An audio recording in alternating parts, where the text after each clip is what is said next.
आज सोमवार 26 जून 2023, समय सुबह के 5:36 हो रहा है। बंधुओं, आपको मैं एक मानवता के नाते पुकार कर कह रहा हूँ। क्यों, क्या कह रहा हूँ? तो मैं जो देख रहा हूँ कि हमारा समाज में जाति धर्म सांप्रदायिकता की ज्वाला रूपी अग्नि धू धू कर रही है और उसमें हम सब झुलसे जा रहे हैं। इस अग्नि को हम सबों का कर्तव्य और दायित्व होता है बुझाना। सुन लीजिए, पूरे समाज और देशवासियों, बुझाना। अगर हम सब नहीं बुझाते हैं तो हम तो झुलसे ही जा रहे हैं। आने वाले बाल बच्चे भी झुलस झुलस कर जलमलते रहेंगे। इसका जो है ना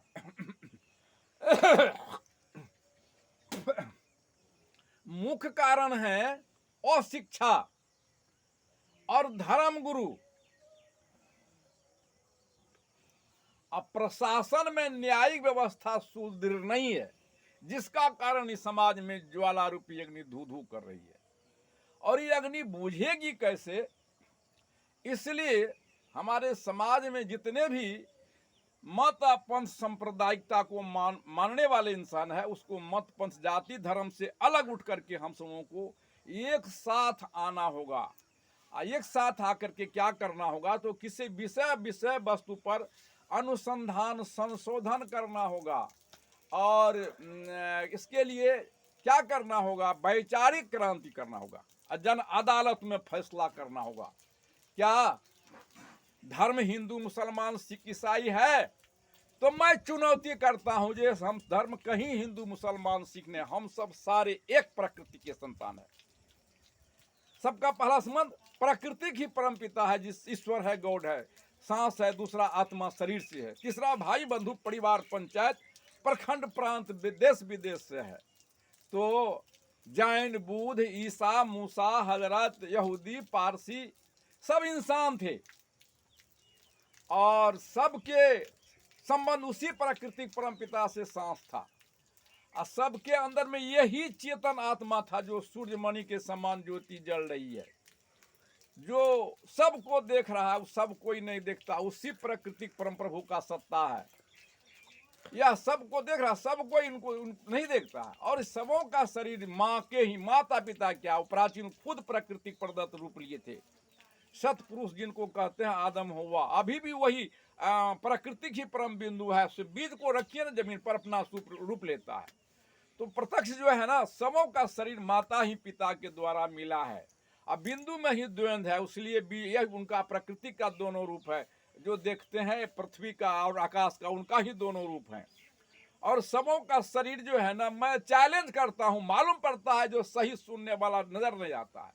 सबों का शरीर बनता है माँ के ही अंग में। और जिस माँ और बहन के अंग में शरीर का निर्माण होता है ना, तो वहां तो कोई जोर जोर से ध्वनि आवाज नहीं होता है।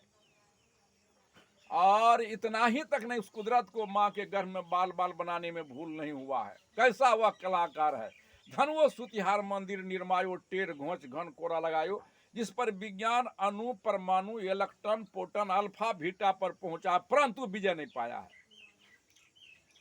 और गर्भ से निकलते ही कोई टिक रखता है, किसका देन है? यही धर्म गुरु का देन है। कोई खतना करता है, कोई सुन्नत कृपान लगाता है, क्योंकि कुदरत ने तो वहां से खतना करके सुन्नत करके कृपान लगा करके नहीं भेजा। वहां से दो ही जात, नर और नारी के रूप में बनाया है। और हम गर्भ से निकलते हैं, किसके आदेश पर शिखा टिक बनाते हैं, खतना इसका उनका विरोध करते हैं प्रकृति का। इसको सुनने वाला नहीं, सुनोगे तो कल्याण नहीं होगा। अब माँ के गर्भ से जो ही निकलते हैं तो हमारा ये बड़े बड़े आचार्य ऋषि महर्षि ज्ञानी विज्ञानी सब माता पिता के द्वारा जन्म लिया, अंत में इसी के गोद में सो गया है।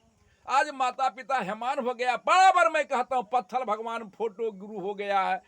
ये कैठो कहेगा फोटो एक कोठो बात, किसने ऐसा किया? तो ये धर्म गुरु कह दिया, पिता से माता 100 गुना, माता से 100 गुना ईश्वर, ईश्वर से 100 गुना गुरुदेव। आज तक नहीं पूछा कि आप कहां से पैदा लिए हैं उस मार्गदर्शक गुरु को। अब गुरु क्या है? यही चेतन आत्मा तो गुरु है। यही था जैन में, शिव में, बुद्ध में।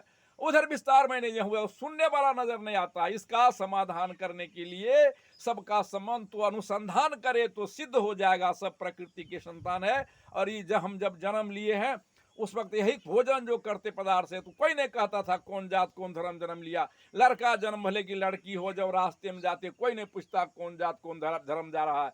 उस वक्त नारी और पुरुष जा रहा है। और जब ये लाश बन के अर्थी पर श्मशान के ओर जा रहा है तो मुर्दा जा रहा है। मन बन जाता हिंदू तो हम टोटी बना लेते हैं, मन बन जाता मुसलमान सिख खतना कर लेते हैं, मन सिख बन जाता तो कृपान लगा लेता है, ईसाई तो क्रोस। ये किसका देन है? यही धर्म गुरु का देन है। यह धर्म गुरु हम जनमानस का मानसिक सोच को गुलाम बना रखा है।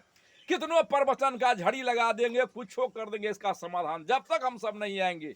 क्योंकि सारे जुल्म का कारण जनमानस का मानसिक सोच ही है। कहीं आज समाज में जो जुल्म होता है ना, मानसिक समझदारी डिफरेंस हुआ तो पति पत्नी में झगड़ा शुरू होता है, मानसिक समझदारी डिफरेंस में पिता पुत्र में झगड़ा शुरू, मानसिक समझदारी डिफरेंस में सास पुतों में झगड़ा शुरू, मानसिक समझदारी डिफरेंस हुआ पड़ोसी से। मानसिक समझदारी डिफरेंस के कारण ही आज पाकिस्तान आतंक का रूप लिया हो, मानसिक समझदारी डिफरेंस के कारण रूस यूक्रेन को तस नस किया। उसी प्रकार हमारा मानसिक समाज का जनमानस बिगड़ा हुआ है। फसल उजारा, गांव का लोग मवेशी चोरी किया, मर्डर किया, पक्षपात लिया, झूठा गवाह दिया, प्रशासन का झूठा रिपोर्ट। जहां न्यायालय सर अन्याय, पतित का पतन होता है, पतित को पते नहीं। धर्म गुरु सत्संग करता है, प्रवचन ईश्वर, ये गुरु नहीं होने देगा। इससे उठना होगा। मानव समाज का बच्चा बचा हुआ है, राष्ट्र का धरोहर संपत्ति है, राष्ट्र का नवनिर्माण यहीं से होगा, शिक्षा गुणात्मक परिवर्तन यहीं से होगी, नैतिकता की जागृति, चरित्र निर्माण, मानव एकता, समाज समता, राष्ट्र एकता, अखंडता यहीं से होगी। इसलिए मैं मानवता के नाते पुकारता हूं, भैया हो मानवता के करिए हमें पुकार हो, सुना सब इंसान हो ना।